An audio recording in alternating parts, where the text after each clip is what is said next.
না ভাই এটা না, ওই যে আমার লাইনটা মনে করে দাও। কোনটা, কোন লাইন? লাইন ওই যে কি যেন একটা লাইন মনে করছিলাম আমি, বুঝলাম না ভাই, কে টিকটক করেন একটা লাইন মনে করে দিতে পারেন না?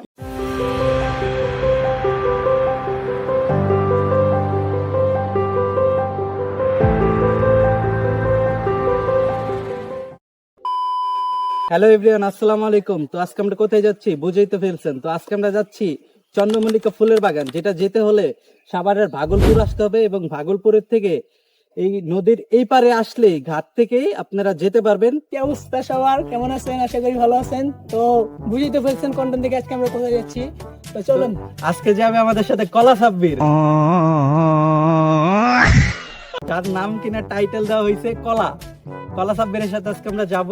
চলো এনজয় হবে। আমাদের ক্যামেরার ব্যাকগ্রাউন্ডে আছে বিশিষ্ট যাইলা জাইলা। अच्छा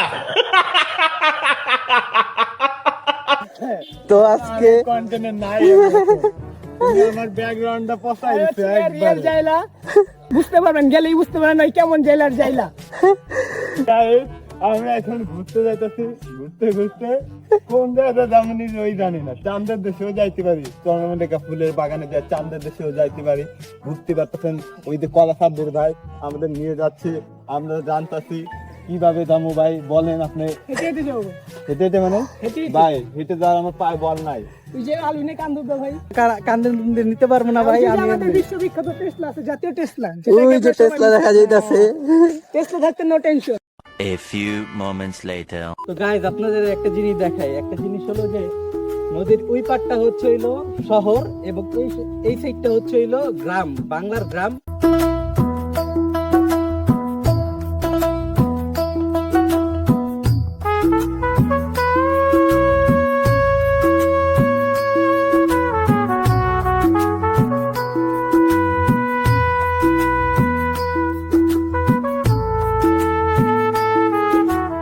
2,000 years later সো গাইজ আমরা এসে পড়লাম ফুলের বাগানে।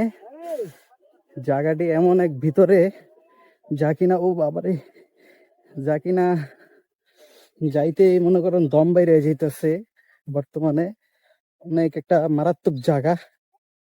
আমরা যাবো বর্তমানে ওই যে ওই জায়গাটা আমরা যাব। ওই যে ওরা সবাই সামনে চলে গেছে। তো চলুন আপনাদের ভিতরে ঢুকে দেখাচ্ছি।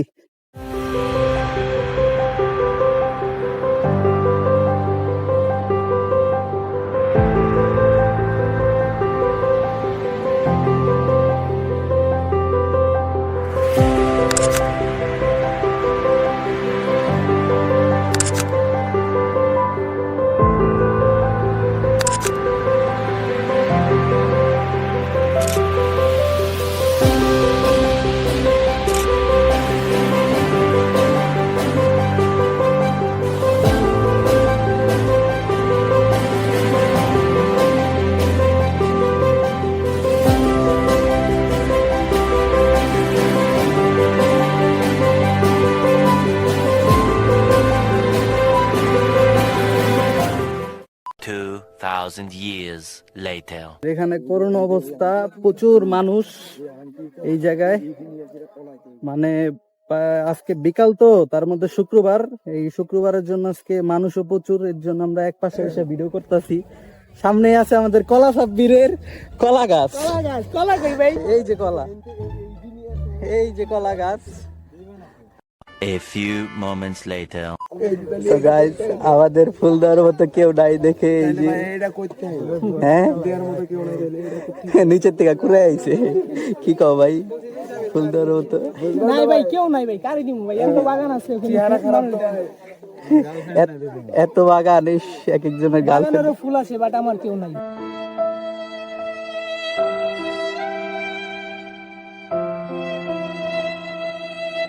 রে কি ডায়লগ। না ভাই এটা না, ওই যে আমার লাইনটা মনে করে দাও। কোনটা, কোন লাইন? লাইন ওই যে কি যেন একটা লাইন মনে করছিলাম আমি, বুঝলাম না ভাই, কে টিকটক করেন একটা লাইন মনে করে দিতে পারেন না? ভাই কি কয়?